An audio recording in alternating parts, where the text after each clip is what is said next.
بسم اللہ الرحمن الرحیم۔ غسل توبہ۔ یہ مشائخ ذکر بتانے سے پہلے یہ توبہ کی بیعت کرواتے ہیں تاکہ پچھلے گناہ معاف ہوں اور آئندہ نیکوکاری کی زندگی نصیب ہو۔ دیکھیے نا، آپ اگر خوشبو لگانا چاہیں تو صاف ظاہر ہے کہ پہلے صابن سے نہاتے ہیں، جسم کپڑے صاف ستھرے ہوتے ہیں، پھر خوشبو لگاتے ہیں۔ پسینے والے جسم پر کوئی عقل مند خوشبو نہیں لگاتا۔ اسی طرح جو انسان ذکر و اذکار کرنا چاہے تو پہلے بیت کے ذریعے باطنی غسل کر لے اور پھر اللہ کا ذکر، نبی صلی اللہ علیہ وسلم پر درود وغیرہ کے ذکر و اذکار کرے تاکہ ان کی خوشبو اس پر آ جائے۔ تو یہ بات سمجھنی بہت آسان ہے، اس میں کوئی رکاوٹ نہیں۔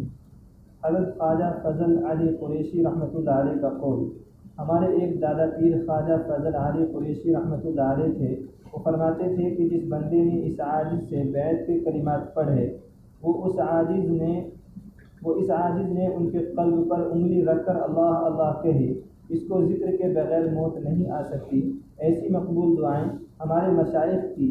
اس توبہ کی برکت سے اللہ تعالیٰ ایمان کی حفاظت فرما لیتے ہیں۔ نسبت کی اہمیت۔ یہ ایک حقیقت ہے کہ نسبت کی وجہ سے انسان کو عزتیں ملتی ہیں۔ نسبت کہتے ہیں کہ کسی سے خاص تعلق کا ہونا۔ ایک سادہ سی مثال ہے کہ ایک فیکٹری میں دو اینٹیں بنیں، دونوں کی شکل ایک جیسی، دونوں کی قیمت ایک جیسی۔ ان میں سے ایک کو مسجد کے صحن میں لگا دیا گیا اور دوسرے کو سڑک پر لا کے اندر لگا دیا گیا۔ دونوں کی نسبتیں الگ الگ ہو گئیں۔ ایک کی نسبت مسجد یعنی بیت اللہ سے ہو گئی اور دوسری کی نسبت بیت الخلاء سے ہو گئی۔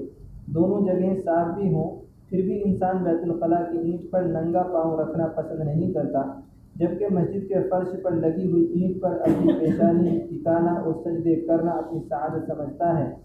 دونوں کے مرتبے میں اتنا بڑا فرق کیوں آ گیا کہ دونوں کی نسبت الگ الگ ہو گئی؟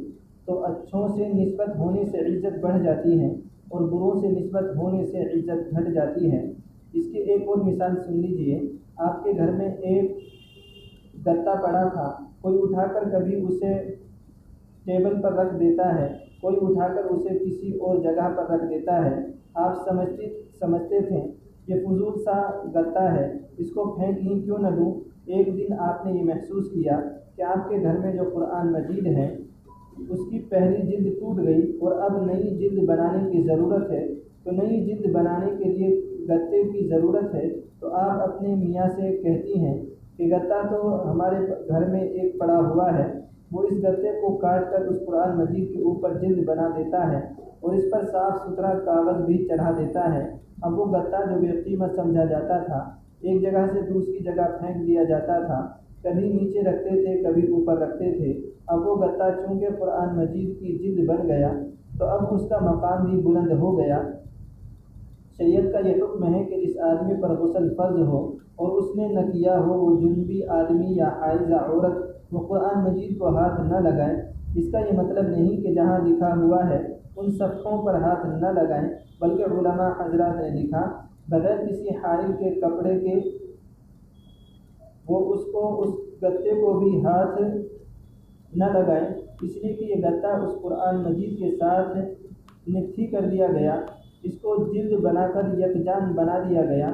تو جس طرح لکھے ہوئے کاغذ کو کوئی ہاتھ نہیں لگا سکتا، اب اسی طرح گتے کو بھی ناپاک آدمی ہاتھ نہیں لگا سکتا۔ تو دیکھیے قرآن مجید کے ساتھ نسبت ہونے سے بے قیمت گتے کی بھی شان بڑھ گئی۔ تو یہ دو مثالیں کافی ہیں کہ اللہ رب العزت نیکوں کے ساتھ نسبت ہونے سے بندے کو عزت دیتے ہیں، بروں کے ساتھ نسبت ہونے سے انسان کو ذلت ملتی ہے۔ اب اگر یہ نیکوں کی نسبت ہو تو اللہ تعالیٰ پھر اس کا لحاظ بھی رکھتے ہیں۔